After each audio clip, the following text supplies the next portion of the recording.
Today on the podcast, we have Amanda Klatt, and it's all about UTMB. UTMB, to me, the course, even in light of the new Walmsley documentary, is still shrouded in a little bit of secrecy. And I don't think that that's anyone's fault. And maybe it's just me as a fan of that race, missing some of the key components when I consume the coverage of it and all that sort of stuff. You hear the aid stations, you hear the total vert, like 33,000, something like that, feet of gain. But it doesn't always hit, doesn't always land on me. And so I thought that'd be fun to do a whole episode where we talk about the course, we talk about the aid stations, what makes European aid stations unique from the United States. What is UTMB? Like what makes it such a highly coveted race to get into? What we don't get into is all the controversy of it from the last year. Not really what you're here for. Not really within my scope of expertise to address. There's been lots of awesome people out there who've addressed it from both sides of the spectrum, from all sides of the spectrum, I should say. But that's just not what we do today. We talk about all the stuff that makes it fun. It makes it desirable with Amanda, who ran it last year, crushed it, and lived to tell the tale. So before we get into that, though, with Amanda, I just want to let you know real quick about Wilder, making progress there. We're in this phase right now where I just really, really need your feedback. Even if you don't use the app. In fact, especially if you don't use the app, it's helpful. But if you do, there's plenty there for you as well. For our Tequila Highway event that we have coming up, I'm going to let you run that with us for free, normally $20. If you take that 3-minute survey, I'm going to have the link in the show notes, and it's the link in bio on our Instagram and all of those fun places. But it's just helping us guide and steer that thing. And this survey isn't about how it could be better as is. This is about the future of it and where it's going, and really wanting your input on what we're thinking about where it's going. All right, without any further ado, this is my friend Amanda talking about the UTMB.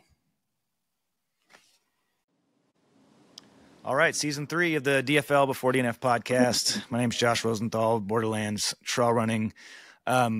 Today, as we're in season 3 and we're looking at the new, let's say the new season where we're talking about courses, we're hitting some of the popular ones, but I also have every intention of digging into small sub 100 person races around the country and around the world.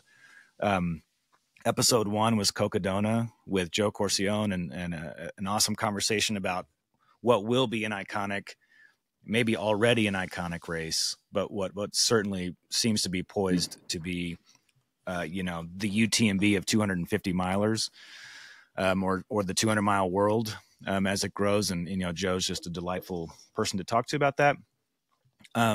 Today we're gonna do a bit of a deep dive, but from a personal take, which is what I want to try to do. I'm not trying to bring an academic understanding of UTMB, but today we're going to do a deep dive into UTMB through a friend of mine who actually talked in person for the first time today, but we've just been engaged in the ultra running community through Instagram.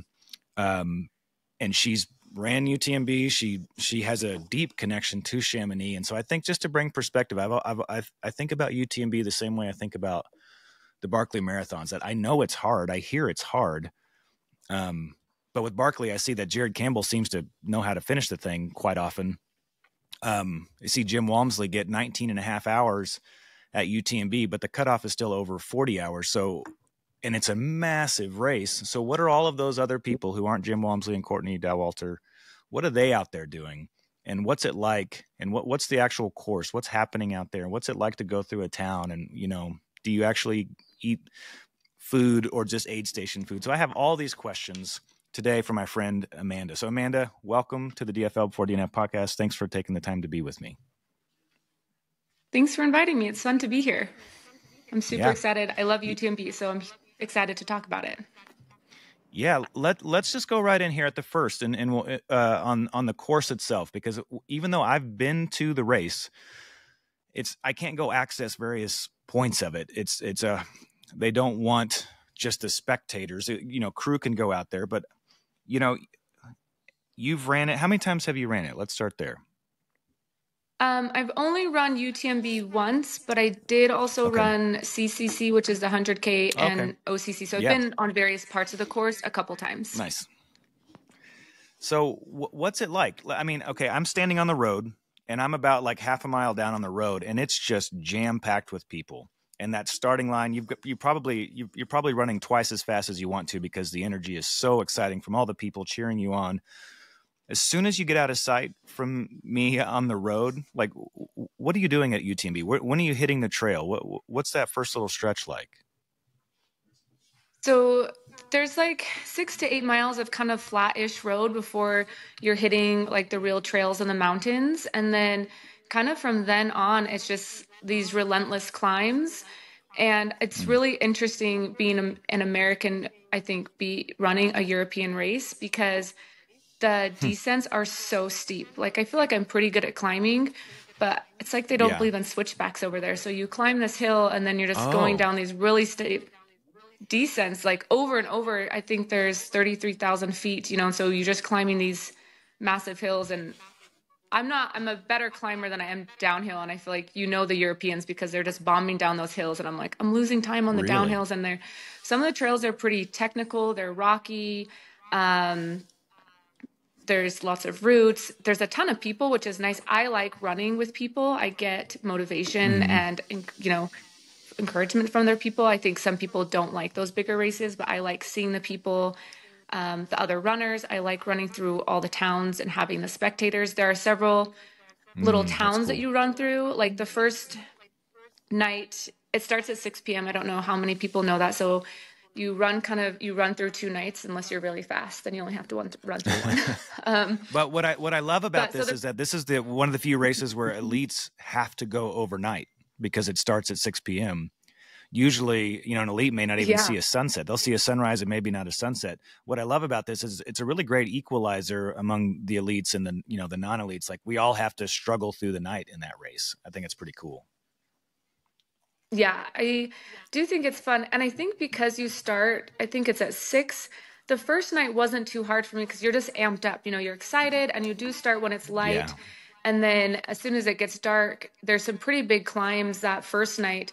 And you can just look up. I mean, you feel like you're looking up into outer space and you just see this trail of headlamps, which is really cool Oh, to that's see. But cool. also, you're like, oh my gosh, I have so much further to go on this hill.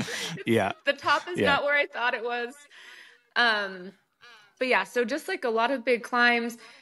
Halfway through, I think after there's like this big aid station halfway through, and it felt like to me a massive climb afterward, and I just wasn't expecting that, even though, you stare at the Yeah. course map, but I feel like you just know you're just going to go up to go back down.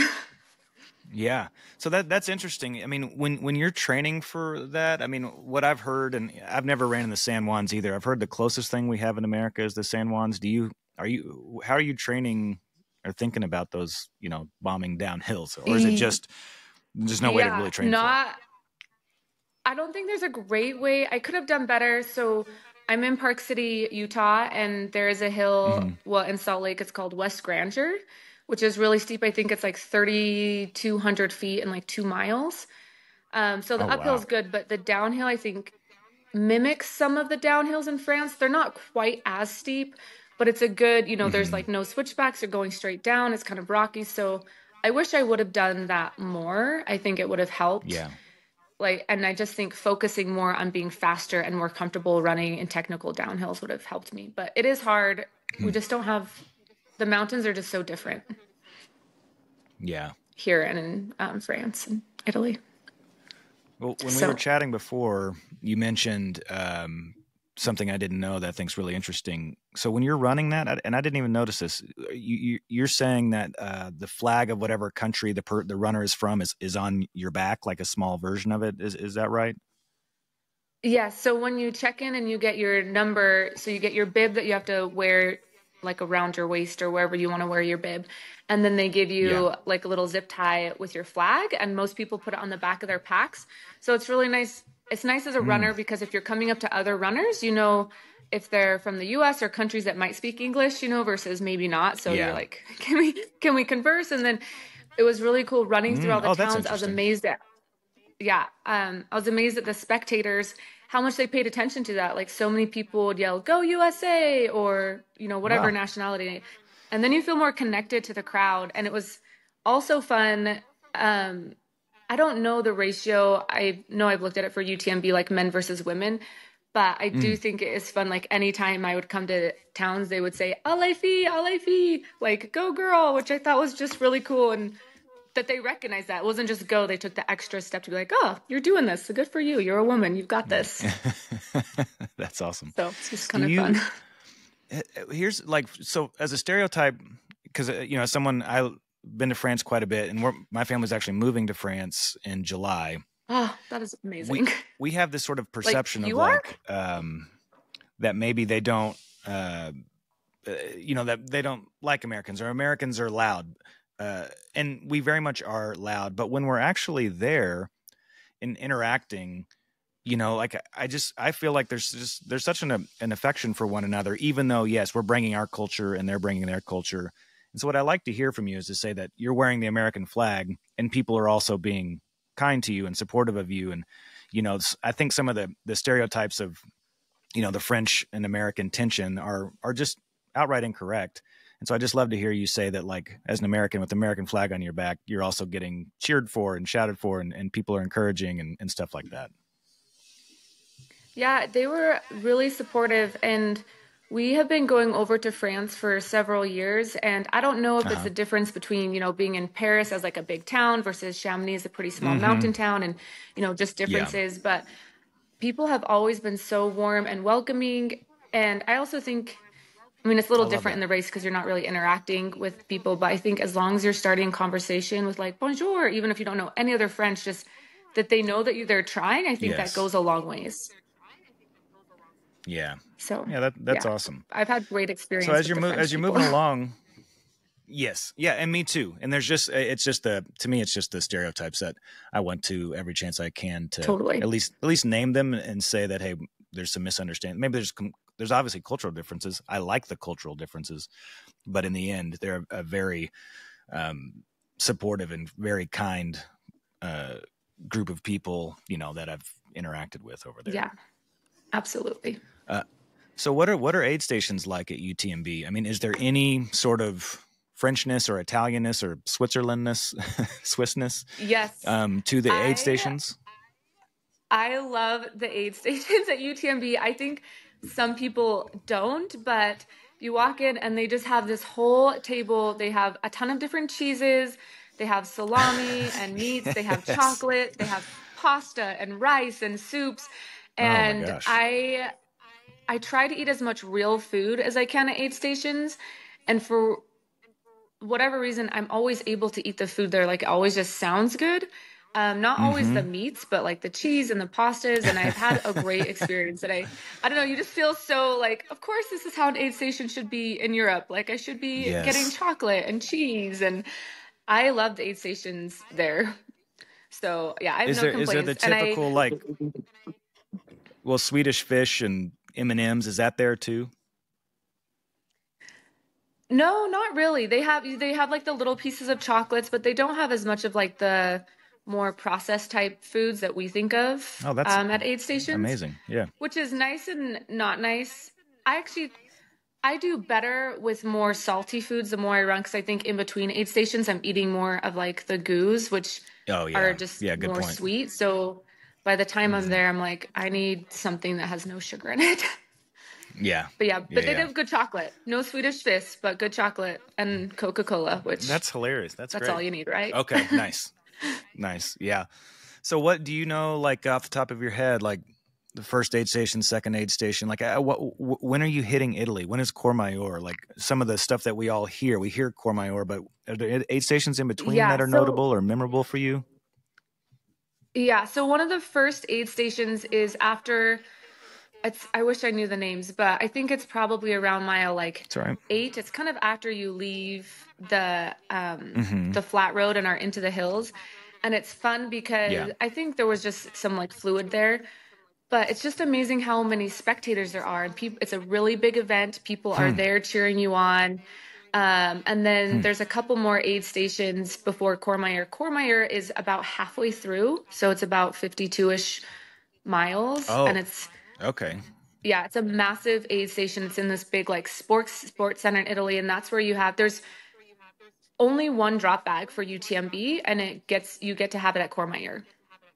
One? So that's interesting. I think Wow. the Europeans they race different. Yeah, Yeah. you just get the one drop bag, and I think there's 3 aid stations where you can have assistance. But they do a good job. Like the little aid stations. I remember the first morning, like my first sunrise, I was probably, I don't know, like 10 miles away from Courmayeur. There's at the bottom of this hill, there's this tiny little aid station, and you're in this like mountain scene, and there's waterfalls coming down, and the sun is rising, and you're just like, oh my gosh, I'm here, I'm doing this. And all these cute Italian people, just trying to help you and not speaking like the best English, but being so nice. And Right. yeah, they do a great job with the aid stations. And yeah, I remember getting to Courmayeur. Courmayeur was a hard aid station because it's at the base of the ski hill, but there's a really steep descent into it, and it's like you can see it, but you feel so far away. You're like, my quads hurt so bad. Yeah. You're like, I'm so close, but so far. Do you think the one drop bag thing is because like they're going to take care of you on the course, or is it just like, hey, too many carry what you need in your pack. You can have one drop bag, but the aid stations are sufficient. Or what do you make of the one drop bag thing? Because I just ran Zion 100 miler and I had like 7 drop bags. Yeah, and I've run similar races where it's like every time I can have a drop bag, I put it. So I was nervous going into it, but knew my husband was like crewing me, so knew he was going to meet me at the other ones. But you have to carry so much stuff for UTMB. They have all this mandatory gear. I mean, I think my pack weighed like 10 plus pounds. And so I think they're just like, you are supposed to have the gear. And so I was nervous, but it ended up being okay. When I was running, I never felt like I wish I had another drop bag, which is kind of nice to run in like a more simplistic way, And I also think you use less time at aid stations if you're not running to grab a drop bag. That's fair. Yeah. But yeah, so much stuff. What makes up that 10 pounds? What is it? So you have to carry 2 headlamps and extra batteries. You have to carry a very specific like waterproof jacket. And then you also need to have waterproof pants, and you need another layer of pants and shirt. And then you have to have a specific amount of water, a certain amount of nutrition. You have to have like a kit with Band-Aids and other stuff in it. I can't remember. And I tried to buy like really light stuff because I've had a couple people that I know that have run UTMB, and they're like, oh, you can get away with using like this versus this, but they do check. So when you get your bib, they check to make sure that you have all the mandatory gear. And then a little after Courmayeur, it was the second night, there's a huge aid station called Champ-Lac, and they check too. And if you don't have your gear, they make you sit out. So you can't dump gear either. It's not like at Courmayeur, you're like, okay, I'm going to dump like half my gear. Yeah. They check again. And if you don't have it, like you're penalized. So they're very, very strict about that. So I think between that and like the aid stations, I thought were pretty good. I never in a good way was wanting more drop bags. Yeah. I mean, are they doing that same sort of regulation for Walmsley and Katie Scheid and everybody who's up front? Is that for everybody? I don't know. Supposedly they are, but I don't know. They say that they are, that everyone has to carry. I also don't know if they get different like crew type stuff. I'm not totally sure, but they definitely had packs on that had stuff in them. I don't think they looked as heavy as mine or other people's, but maybe they're just better at packing. yeah, maybe. Yeah, that's entirely possible. It was interesting though. So I had heard at one. Go ahead. Sorry. Oh, that no, you're fine. You're supposed to carry an extra pair of pants, and so people would put nylon like tights because they're super light, and count that as their pants. But they were really strict this year, and they were taking those out and telling people that they did not count because if like the weather went bad or something, like that's not going to save you. But people did try to do things like that, and I think in the past maybe they've gotten away with it, but at least this year they were kind of cracking down and saying no, you have to have like real pants in case you need them, not nylon stockings. Well, here's a very ignorant question. again, of someone who's been there, even I just haven't studied the course. I mean, I know that you're going around UTMB. You're never going up it, correct? And B, can you see it? I mean, if it were sunny the whole time, are you really able to see it the whole time? Is that what it's like? Not the whole time, but definitely like after Courmayeur, there's this pretty significant climb. And when you get to the top of that, you have like unobstructed views. Like it is so beautiful. That's the upside and the Yeah. downside of UTMB is everywhere you look, there's like 360 views. But also I feel like there comes a certain point where you're just like, I need to finish one foot in the front of the other, that you kind of stop taking it in. So I would love to go back one day and do it over several days just to really see all the scenery, because it really is a beautiful Yeah. race.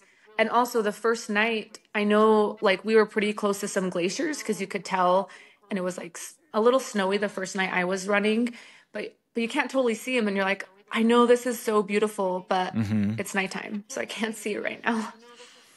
So, but yeah, amazing views, and you can't always see Yeah, Mont that would be Blanc, hard. but there are I've definitely heard. parts. Yeah.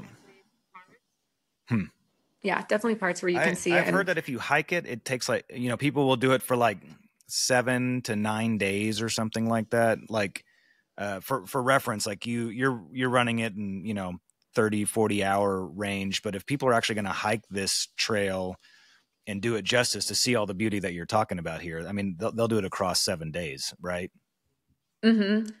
Yeah, and there's a lot of, it's fun because even when you're running the course, you can see all these little huts that people can stay at if they're hiking the course. And we actually saw a fair amount of Oh, backpackers like coming yes. out of the I'm glad you hikes, brought that out of up. the huts. So Yeah. yeah, it was Yeah. fun to see all those people. Have you ever stayed in the hut before?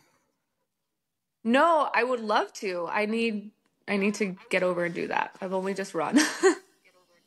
Yeah. But Yeah. That's the hut piece is the thing that I would love to see over here in America.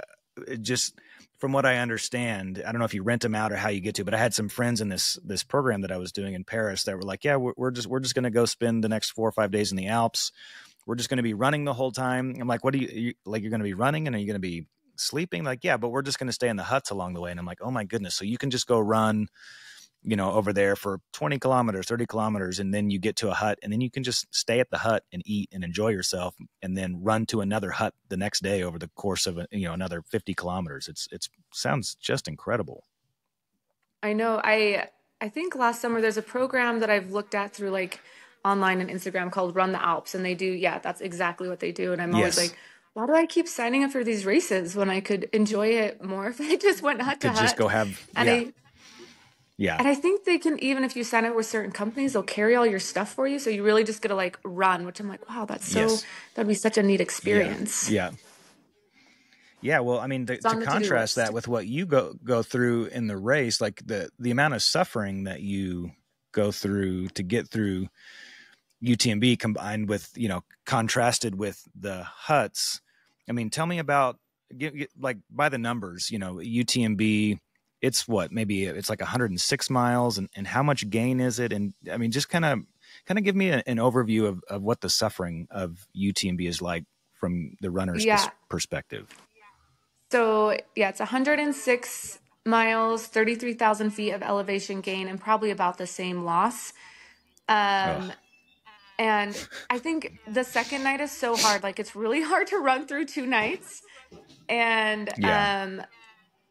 I think just the mountains are so big, and it's kind of a little bit demoralizing the second half. Like there were several times, I mean, you've run ultras, like we have all these thoughts. You're like, Yeah. how much do I really want to finish this? I've come this far. Yeah. And especially me, because I have Yeah. ran the back half of the course a couple times. I'm like, I know how this goes, like I've seen it. Now I've like essentially done the whole Yeah. loop, not at the same time.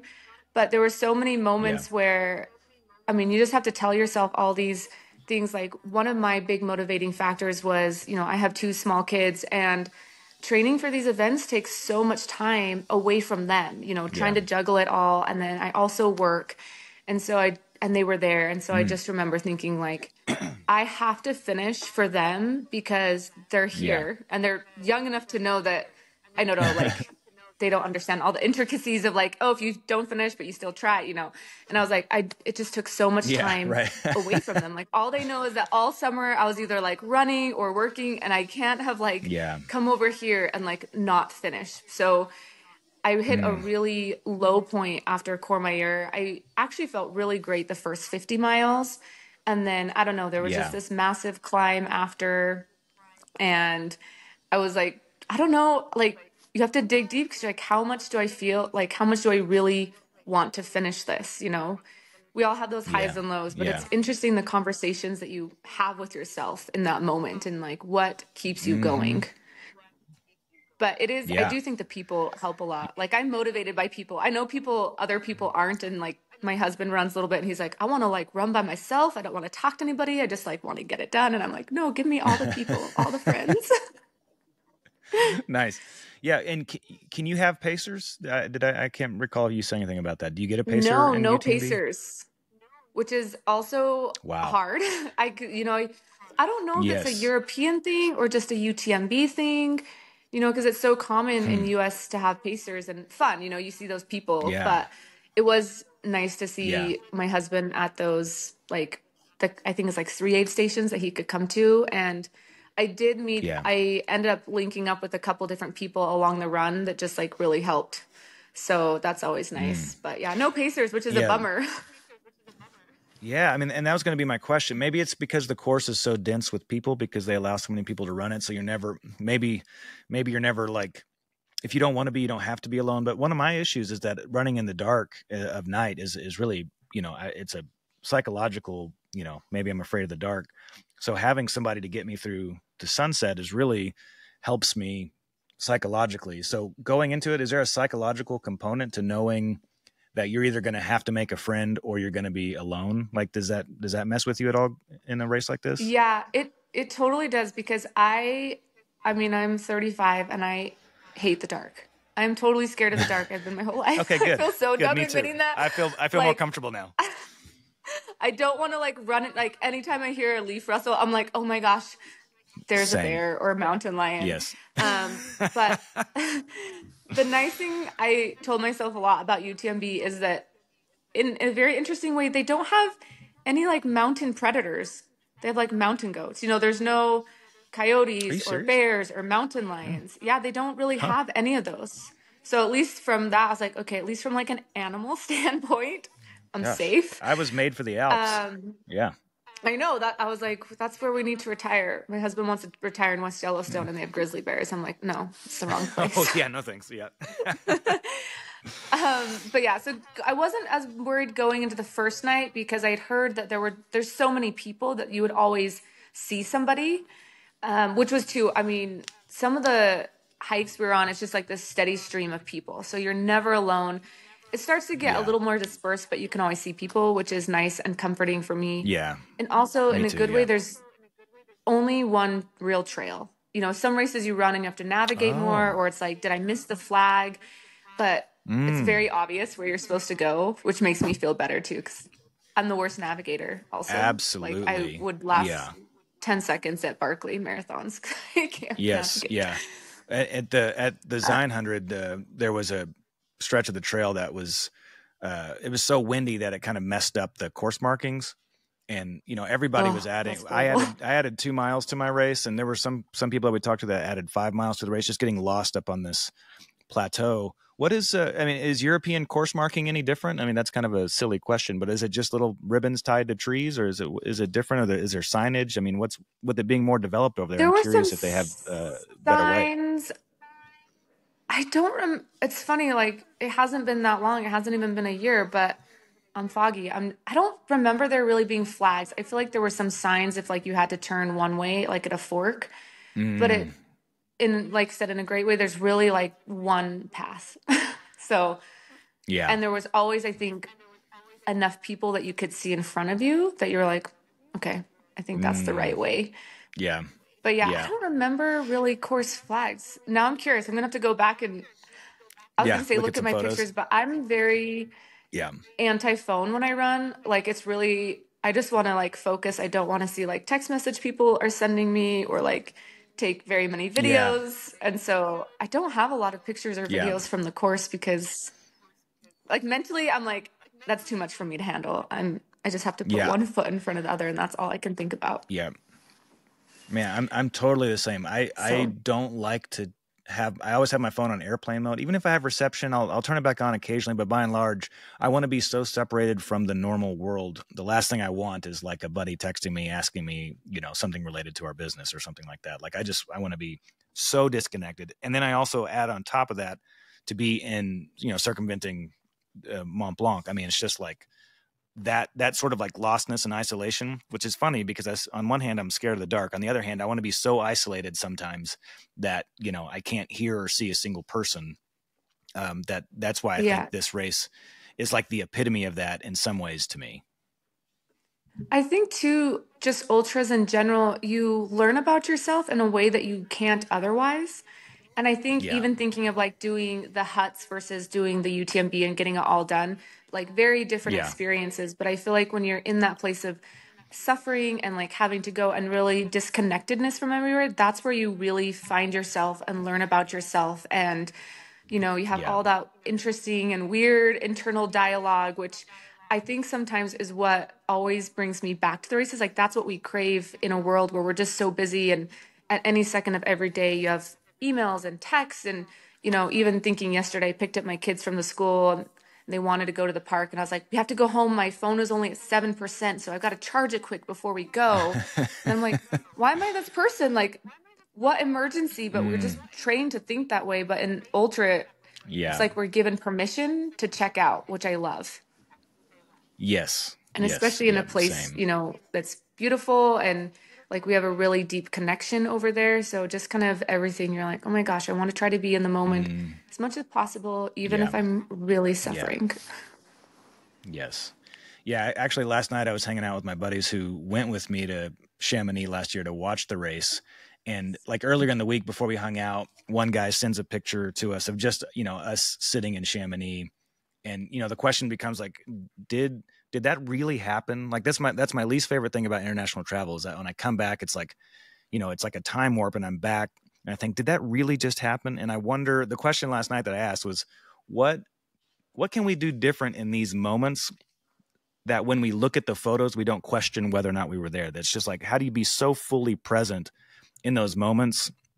And I think ultras, like you're saying, pull you in. So I wasn't running, but like when I think of Zion, it's all I'm doing. My phone's off. Only thing I'm doing is moving forward and running, or, gosh, very little running, unfortunately, actually, Oh, stumbling there forward. there was very little running for me the last half of UTMB too. Don't worry. I Lots of figured, but shuffling. with 40, what'd you say, 42,000 or how much gain did you say? 33,000? 33. With 33,000, there's Yeah. just not a lot of time to run in there. I mean, with that up and down, I'm not running on a lot of that down either. So, I mean, is there ever No. like how much time are you getting to just kind of have a good, I don't know, 10 There's to 14-minute pace? Yeah, there's a great after that climb on Courmayeur that I've talked about. There's probably like Mm-hmm. I think it's 10-ish miles. It's like one of Oh, the very few parts of the course that has like nice windy switchbacks that you can run at like a yeah. really nice grade. So Mm, that is really nice. And then also the ending. So it's pretty steep coming down from Flagere is the very last aid station, and town I think is 4 miles. And after mm-hmm. you're like a mile when you get off the trail, and you just get to run through town and it's flat. And I think that's one of the coolest moments. I don't know. I'm like, I don't know if the start line or the finish line is cooler, but that is one of those like flat Mm, moments and the streets are just lined with yeah. people and you're just like, oh Yeah. my gosh, I actually did this. Yeah. Yeah. But yeah, Yeah. not a lot of running. There are definitely some flat places, but sometimes you get to the flats and you're like, my legs are so beat up, like I can't even my legs don't even Mm, run anymore. They just walk. yeah. Gosh, I get that. Help me understand. Okay, so if for those who aren't familiar with the race and they're still hanging this far into the discussion, aren't familiar with it, UTMB is France to Italy, Switzerland, back to Hmm. France. Um, Courmayeur is the big Italy aid station. Is Champaillac, is that Switzerland? Yes, Champaillac is Switzerland, and that's Okay. the biggest. That's probably the next biggest aid station. and it's a great aid station. It's hard because you've kind of been on this nice long descent from Italy, you know, kind of all day, and you're winding through. There's like one more big climb in between that, but one of the nicer sections of the course. And then, you know, you're getting close to Champex and there's like 1,000-foot climb to get there. And you can see the lights. It's this cute little like city, and you can see the lights just at the top of this hill. And you're like, oh my gosh, I've got to get there. But there's this really pretty lake. And then once you leave Champex, you have a series of like 3 pretty big climbs, just like one right after another. But at the base of each one of those climbs, there are some pretty good aid stations, which is nice. But those are some of the steepest climbs in the race, are like these last 3. And it's just like straight up, straight down, aid station, straight up, straight down, aid station. Gosh. So it's hard. And it's hard. So go ahead. Oh, sorry. I was going to say the second climb, I think, is one of the steepest. It's not as long as some of the other ones, but you're moving. So at least I was moving pretty slow at that point. I mean, I don't know grades because I'm not good at like numbers like that, but it's so steep. You can't move that fast up. And I would think it was like midnight of the second night. And I was like falling asleep as I'm walking up this hill. Cause I was like, I'm moving too slow to keep myself awake. And I'm so tired, but I was like trying to chew the caffeine gum and like all these things. I was like, I gotta snap out of this. Yeah. But yeah, so you do those 3 climbs, and the last climb is actually the one that takes you up to Flagere, which is the very last aid station, and you can see town, and it's like that moment where you're like, oh my gosh, I did this. I'm going to make it. Yeah. And then you just get to run down and then to town. So how far is it from Flagere? I think it's about 4 miles. So, and it's the longest 4 miles of your life. Yeah, totally. Because in your mind, you're like, I feel like it's downhill. I did it. Yeah. But there's this one, like the aid station is like at the ski hill mid station. And so then it's like this really steep downhill that's like not even on a trail. It's like a fire road almost. And then the downhill is really, it's really windy. There's tons of roots, tons of rocks. And you feel like with every turn, you're like, I should be closer. And then you're still looking out over the view, and you're like, town does not seem like it's that close. And then last thing about this. So right after you get off the trail from the mountains and you're about to go into the street to Chamonix to the finish line, there's this street you have to cross, and they've put these stairs and a bridge to go over. And it's like, you get down and you're like, my legs are so shot.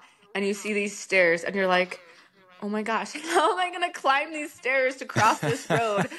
Can't we just walk across the road? And I've now done this crossing 3 times because all the races for the UTMB races, they all end at the same place. In there. And this year for UTMB, you know, where most of us are going like up and over these stairs, like, oh my gosh, you've got to be kidding me. And I see a runner just run across the street. And I was like, you can do that? Is that allowed? Like all these years I've been going up and down these stairs, and he just ran right across the street.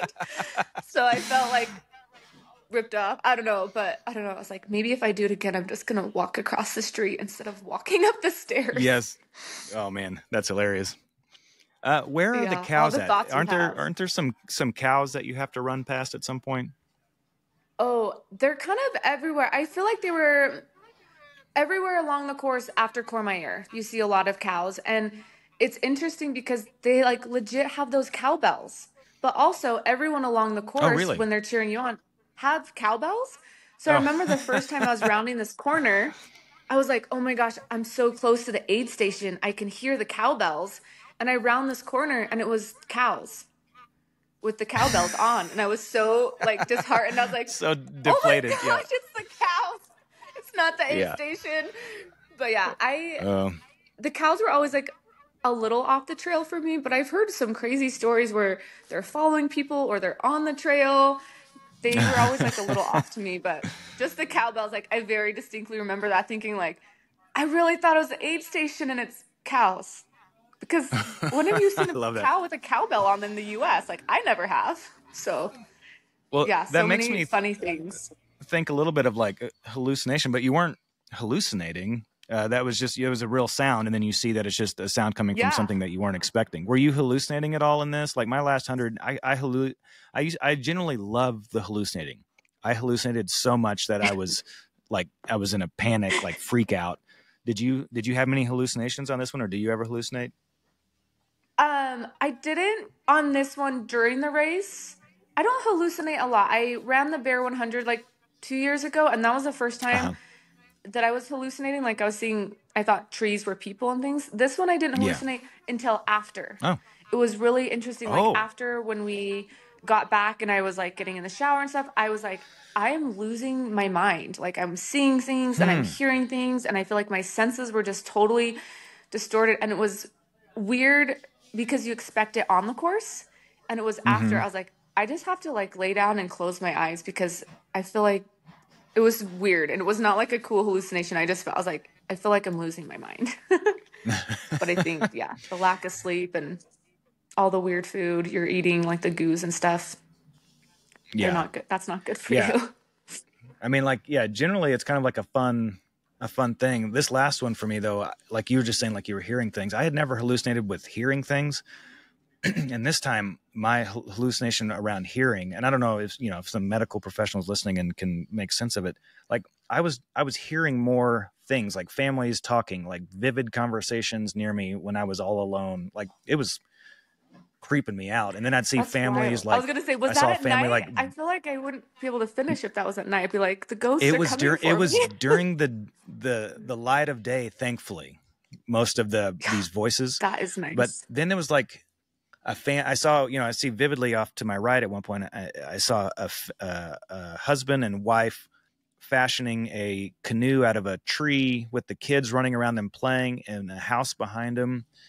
And I'm like, okay, that one's real. That's so vivid. That's definitely real. And I could hear the sounds, and the sounds matched what I was seeing. And then I get to it, and it's like, Wow. just like a pile of trees. I'm like, oh, I need this to stop. Like I someone help me.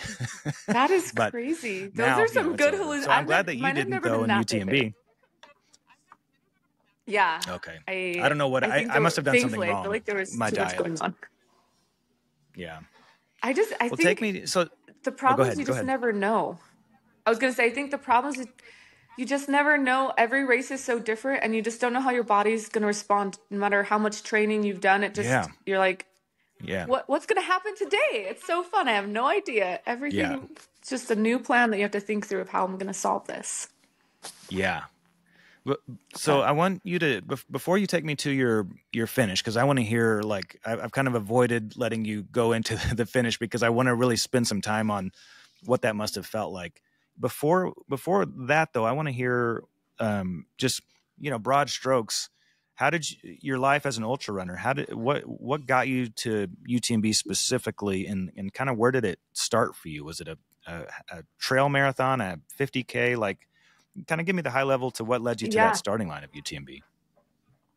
so I feel like I have a really unique journey to UTMB. So Yeah. we, my husband and I got married in Chamonix, and we usually ski over there every single winter.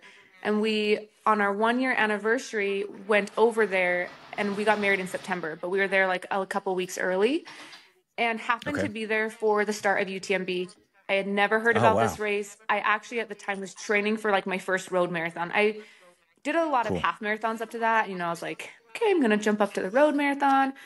Yeah. And we were there, and it was pouring rain, and people are lined up. All the runners are at the start line. They're getting rained on, and they're just waiting for it to start with all their gear. And I remember thinking, like, this is the craziest thing I've ever seen. And I mean, I was Yeah. training for my first marathon. I'm like, how does one do 100 miles and like trail running? It's so different, especially when you're Yeah. on the road. You're like, I want Yeah. the flattest course. So then, did some marathons and, went back to Chamonix a couple more times. And then we were thinking, like, I feel like we could do the little one, the 50K. I've done a couple marathons. That doesn't seem crazy. So we started this, and they've changed the system a couple times. So we started looking at races to get points to do the 50K. And then I got pregnant, had my second baby in 2019, and then wanted to train for another marathon. And then COVID hit. So I was training for this road marathon all summer that got canceled. And then we had some friends that were also trying to get points for UTMB, and they're like, hey, you should come down to Zion. And I ran the Oh. 100K for the Zion race but they moved it cool. to, I think it was August or September because it was during the COVID. Yep. Yeah. And they're like, you can totally do it. I was like, I've been training for a marathon. Like, you know, people walk, you can stop at the aid stations. I had never done any real trail race before this. So I went down and miraculously finished. There was a lot of suffering the last like 10 miles. I had like my feet blistered. So then got the points and then ran the OCC, which is the 50K, the same like week as the UTMB. All the races are the same week. And then, you know, did it. And I was like, that was good. Like I got to the finish line and all the UTMB races finish in the same spot, which is cool. You know, it doesn't matter what distance. The unique thing about UTMB is that it starts and finishes there in Chamonix. But then, you know, a couple weeks passed and I was like, you know, I think I could do the 100K. Like, I don't want to just stop at the 50K. I'm never going to do UTMB. That seems way too crazy, but I can do 100K. So then the next year went back. Did the 100K, did pretty well. You know, I got a running coach by that time because I was like, I don't know how to train for like a 100K race with all this elevation. So went back into the 100K. And I remember after the 100K is like 62 miles. Thinking, I will never do UTMB. I'm not going to do it. I have no desire to go 40 more miles. Like, I feel like I've seen the course. I've done those last 3 climbs now twice. I have literally no desire to do them again. And enough time passes. And then it's hard because you have the points and you have to earn the points. And now they have this whole system with like running stones. And so you kind of get to this point where you're like, well, they're going to expire. And if I don't use them and I'll never be here again, or, you know, like maybe I won't be ready to do this again because it's just a very unique kind of training for those like really steep mountain races. And then, you know, the registration comes along and I'm like, I don't know if I want to do it. And we actually have neighbors that ran UTMB, interestingly enough, in 2014. We didn't know them at the time. So they were at the start line in the pouring rain the year that like we saw them. So all these full circle moments. That's interesting. Yeah. And they kind of talk, they're like, you have to do it. You know, the energy, it's different. It's very different from the other races. They're like, you have it. And so they kind of talked me into it. And then, which I'm so glad, I'm so thankful I did it. But I think, I mean, you probably felt this way after your 100K or your 100-mile in Zion, where it's like, there's a couple days after where you're like, I just never want to do that again. Like, I didn't feel that great. I was suffering. And then enough time passes and you're like, that was amazing. I got to do it again. I got to do it again. I got to do it again. So yeah, that was kind of like, I feel now I'm like, okay, did the 50K, the 100K, the 100-mile, like I've tapped out. I did all the races, but I'm not going back this year. I would like to go back at some point. I do think the energy, I mean, it was so incredible to be at the start line. It feels so surreal. And they have this very specific, unique theme song, you know, and they play it and just everyone around you is crying and emotional. And you're just like, we're all here and all of us just trained so hard. And I don't know what's going to happen. You know, hopefully I finish. I don't know if I will, but we made it. We made it to the start line and like, you hope you finish, but you're like, this is just as good almost. Like you just feel this huge sense of accomplishment and you're like, I'm about to do something amazing and I get to see the scene and just, you know, fun because we got married there and right where the start line and finish line is, you know, kind of in front of that church. Like when we got married there, we got married in the mountains, but we walked around town and took pictures and we have a picture like right there where the start and finish line is in like my wedding dress. And it's just like chill, you know, just all these moments where you're like, oh my gosh, like I'm here, I'm doing it. And it was also our 10-year wedding anniversary in September, you know, so just a really cool, unique experience. That's awesome. Fun to be there. Yeah. Yeah. I mean, I don't want to glaze over something that you said that I say from time to time, but just so important. And that is that the starting line is a form of finish line. Like I love that starting line because I feel like I've done the work. Like I'm confident enough to be there. And that, you know, from this West Texas kid, you know, where running's not a big thing, where, you know, maybe physical goals period are just not a big thing. And here I am at this 100-miler. Maybe I'm going to get it. Maybe I'm not. But just to just be there, that is one of the 2 finish lines I want. I also want the real finish line, but the starting line is a finish line. That is such a powerful spot to be. Yeah, I you know, I tried to take that was one of the rarest moments that I did actually pull out my Got your phone and phone try out. to take some videos and pictures. But it's funny how often I think about the starting line, and there's just Yeah. such like a unity among everybody, because you're like, we all suffered and ran and Yes. did all the things to be here, and like I hope all of us can finish. Yeah. And yeah, the music, and you know, UTMB has the founders were there, you know, and they gave this speech, and you're like, it's such, the mom and pop values are still there, even though it's kind of now Yeah. turned into this massive race. But Yeah. I don't know, you just feel connected to the people and the place and all the spectators. I mean, the streets for the first 8 miles and even longer once you get into mountain are just lined with people. You know, everybody is out there. It's a huge deal for the town. And I don't know, I think it's hard to get that in other races. Not saying it's other races aren't as cool. And like I've done a lot of Right. smaller grassroots races, which I love for different reasons, but just Yeah. yeah. I would Yeah. love to go back and just experience that again someday. I don't know Yes. when that will be, but hopefully But it will someday. be. Okay, so let's land the plane here. Everything full circle, because you not only were at the first finish line, which is the starting line, you actually made it to the finish line as well. Yes, So thankfully. so yeah, so from from Flagera, you could see it. You were 4 miles away, and I get that. Like for me, my version of that was at Zion was 2 miles away, and it was like, okay, I'm there, and then that 2 miles, you know, felt like forever. I can only imagine after what you had just done there, 4 miles from Flagera coming down. But then it's like, hey, I'm there, but I'm not really there. I'm there, but I'm not really there. Take me into that moment where you were Yeah. there and you were really there. And I know you come around the bend, so you really only see it for like the last like 16th of a mile, like the true finish line. But where was the moment that you knew you were there and you felt like you were there? You know what I mean? And like, what was that like? Yeah.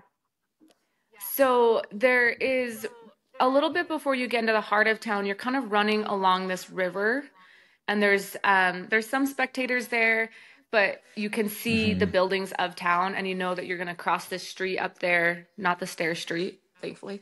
And you, I don't know, like you can just like see, and it's also close to like where you pick up your bib, which I don't know, just like feels like, oh my gosh, 2 days ago I was picking up my bib, and now I'm running past this. Yes. I'm gonna see the finish Powerful. line. Like I Yep. know my husband and kids are there, and we have a lot of friends that live in France or French, you know, so they're there. And right as I get into town, one of our really good French friends, he was waiting for me right before you kind of make that turn, and he was there, and he's like, "You did it!" He was like, "Oh my gosh, I'm tearing up. This is so dumb." Yes. He was like, "Josh is around the corner," and so you just like run. And we had a very specific spot where like I was gonna stop, and like my kids were there, and my niece flew in like for the weekend as a surprise, and you just It's funny because I actually did not cry at the finish line like I thought I was going to. I was like, I think you're just really spent at that point, which is weird because you're like, but I did it.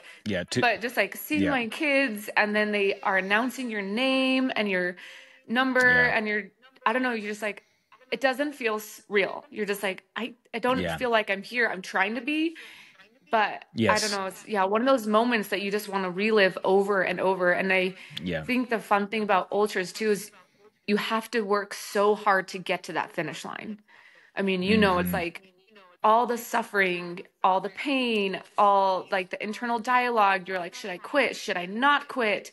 Is this worth it? And you see it and you're like, it was worth it. And I earned every single step of that. And I think that is such a cool experience and something that no one can ever take away from you. You know, we can lose houses, car, you know, grow old, but it's like those experiences are the moments like, this is my moment, my experience, and it's mine to keep forever. Which I think is so cool. And I'm with you. So, like of my 200-mile finishes, both times, I wanted them to mean more to me in the exact moment. Looking back, they mean so much to me. I wanted to be able to cry in the moment. Like as I visualized the finish line in the race, you know, the months leading up to it, I wanted to have this like moment where I'm crossing and it means so much to me, but it just rubbed so raw in inability to feel good or bad that it just and on some levels, I think this purity is nice. It just is. It just was. Like, I was there. Mm-hmm. Of course, I felt a sense of and a weight of what I did, but I had no emotions left. Like, I had literally, I mean, I was second from last of this race. I literally left everything on the trail. And by the time I got to this finish line where I wanted to have this really, really present moment emotionally, I was dead on the inside. And looking back, that I'm so stoked on that. Yeah. But in the moment, I just kind of wanted it to be a little bit more than what it was. I just didn't have it to give. Yeah, I do think, like you said, you just leave it all out there, and you you should feel accomplished. You want those feelings, but also you're just like, yeah, like you said, rub draw. Like, I have nothing else to give. I'm so glad I did this, but I'm not like crying at the finish, Right. which is interesting. I thought it would be a more emotional than it was. Like, now looking back, I feel like it's more emotional and understanding. And like, it also, I think, takes several weeks and even longer to just process everything that happens during these long races. And I don't think we've processed everything by the time we cross the finish line. And so you're just right. like, you're dazed a little bit. You're like, yes, wow, I did it. But it's like I'm packing a lot back in my brain for a moment. It's like you've just, I equate it to like a boxing match, like where you just got the crap kicked out of you, but you didn't get knocked down. And then it comes to like a decision in the end where it's like the refs make the decision. Well, you're like you're still seeing like birds flying around your head and you're still completely out of it, but you won the match. Like you won the fight. It feels a little bit like that. It's like, oh my God, like, yeah, I'm stumbling around here, and I finished. I'm not even fully aware of where I am right now, but I'm going to love this later. Yeah, exactly. And it is the nice thing about UTMB, because it is such a big race, they record you coming across the finish line. And they also record you going into all the aid stations, which is kind of fun to watch. Like, towards the end, you're like, wow, I was like, you can tell I'm suffering when I'm walking into that aid station. But they have definitely crying there. Yeah, can't believe I made it at how bad I look right there. But so it's nice because I had people recording it, but then you have like the video, and there's like a UTMB profile or whatever. You log onto line and you can like get all the videos. So it's fun to like watch that and hear your name and relive it from that standpoint. But yeah, it's an interesting, the whole experience is so interesting in the moment, looking back. There are two different experiences. There's the moment experience and then looking back and reflecting on everything that you went through experience. Yeah. And they're both fun. Yeah. Well, perhaps the most important question in UTMB, do you get a belt buckle? No, you get a vest. A vest? Like a vest. And this is like Girl Scout, like Boy Scout vest? Just like a fleece vest, and it says UTMB finisher. Oh, okay. So it's like, it's not like the Masters, like a green jacket that someone maybe won't ever wear unless they're trying to flex. Like, it's something that you might wear every day, like day in and day out. No, I'll have to send you a picture. Well, it depends on the colors. Like this year was dark blue, and I did wear it a couple times, like skiing, but it's not something you would just normally wear around. I wanted something more different, I guess, like a medal or a buckle, but I should look into it. I don't know the history of the vests, but they just give you the vest, but at the moment, you put on your vest and you're like, I will wear this is the vest coolest every thing day ever. for 6 months. Yeah. There's a place where I make some belt buckles for Borderlands that are like, novelty funny belt buckles, but called Molly's Custom Silver. You can make yourself a belt buckle that says absolutely. I mean, of all the things that from a cultural standpoint, I want to embrace what's happening in other parts of the world, and I want to go have really unique experiences. However, if I'm going to run a 100-miler anywhere and finish, I do want a belt buckle. I'll just be full on American. Or a medal or something more sure. heavy. I don't know why are we that way? Like, why isn't the finishing enough? But it's like, that's a good question. The weight of it matters. Yeah, it is interesting. Awesome. But maybe I'll have to get one made for myself. If you see me around town with my UTMB belt buckle on, you'll know it was your influence. I love it. Well, Amanda, congratulations on finishing, and thanks for telling us about the race. Thank you. It's like I started with, like it's a race that we all know of, and some people aren't crazy about it right now. But I think those of us who are just kind of like bucket list type runners, it's still on my bucket list. I still want to go get that done at some point. Or but I'd honestly be content with the OCC or the CCC. So that's what you congratulations on doing it and demystifying it. Yeah, right. Yeah, of course. Great point. Well, hey, thank you so much for doing this. Yeah, of course. Yeah, well, great job. Yep. Thank you. Take care. Bye. All right.